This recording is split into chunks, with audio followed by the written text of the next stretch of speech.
بسم الله الرحمن الرحیم۔ السلام علیکم۔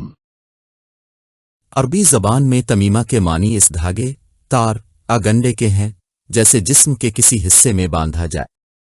اہل عرب جاہلیت میں انسانوں، جانوروں، گھروں وغیرہ مثلاً مرض، نظر بد، بخار، جادو ٹونے اور ٹوٹکے دیگر آفت و مصائب وغیرہ سے حفاظت کی خاطر لٹکایا باندھا کرتے تھے، جسے اسلام نے حرام قرار دیا ہے۔ 10 افراد کا قافلہ رسول اللہ صلی اللہ علیہ وسلم کی خدمت میں حاضر ہوا۔ آپ صلی اللہ علیہ وسلم نے 9 افراد سے بیعت لی اور ایک کو چھوڑ دیا۔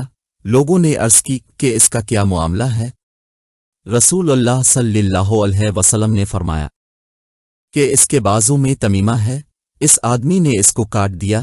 آپ صلی اللہ علیہ وسلم نے اس سے بیعت لے کر فرمایا کہ جس نے یہ پہنا، لٹکایا، اس نے شرک کیا۔